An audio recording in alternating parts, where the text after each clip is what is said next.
আসসালামু আলাইকুম রহমতুল্লাহ। বর্তমান সময়ে প্রচুর পরিমাণে কুয়াশা পড়তেছে, আর এই কুয়াশা পড়ার কারণে আলুর গাছগুলোর সমস্যা দেখা দিতে পারে। তো এই সমস্যা যাতে না দেখা দেয়, এজন্য আমরা যেটা স্প্রে করতেছি সেটা আপনাদের মাঝে শেয়ার করবো ইনশাল্লাহ। তো যে দেখতে পাচ্ছেন, এটা হচ্ছে ম্যানসার, এটা হচ্ছে শ্যাম্পু কোম্পানি, এটা হচ্ছে কার্বনডাইজিং এবং ম্যানকোজেব গ্রুপের একটি ছত্রাকনাশক ঔষধ।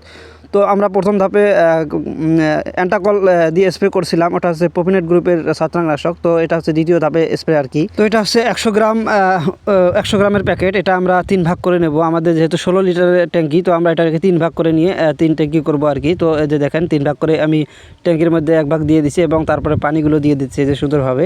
তো আমাদের 16 লিটার ট্যাঙ্কি, এর জন্য আমরা 3 ভাগ করে নিচ্ছি। এটা হচ্ছে মূলত আমরা এখন আলুর জমিতে যাব চলে। তো এই যে দেখেন, এটা হচ্ছে আলুর জমি, এখানে আমরা এখন স্প্রে করে দেবো আর কি।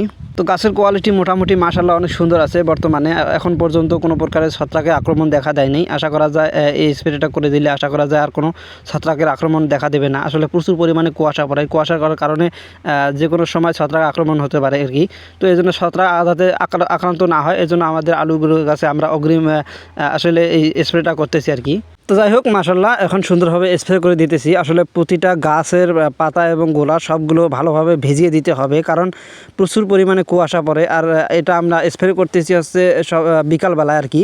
আর বিকালবেলায় স্প্রে করে দিলে যাতে করে কুয়াশাটা গাছের গায়ে পড়লে এই ঔষধটার সাথে মিক্সড হয়ে যাবে, এবং মিক্সড হয়ে গেলে পরবর্তীতে আর এই ছত্রাকটা ধরতে পারবে না আর কি। মাটি এবং গাছ সব জায়গায় স্প্রে করে দিতেছি আর কি। সবগুলো গাছ ভালোভাবে ভিজিয়ে দিতেছি। এই যে দেখেন, মোটামুটি গাছের কোয়ালিটি অনেক সুন্দর আছে আসলে আল্লাহর রহমতে। যদিও বর্তমান সময়ে আলুর দাম নাই আসলে, তারপরেও এখন আলু যখন লাগাইছি তখন তো নষ্ট করা যাবে না আর কি। যদিও যেটুকু ভালো আছে সেটুকু ভালো করি আর কি। পাশাপাশি আমাদের কিছু শশার গাছ আছে, এই শশার গাছতে আমি সেই স্প্রেটা করে দিতেছি আর কি। মোটামুটি শশার গাছের এই অবস্থা। এই যে দেখেন, 3 পাতা 4 পাতা আসছে আর কি। তো শশার গাছের কোয়ালিটি আছে এরকম, গ্রোথ একটু কম, কারণ বর্তমান শীত, আর শীতে শশার গাছ একটু কমে বাড়বে। তারপর মোটামুটি যা আছে বর্তমান ভালোই আছে আর কি।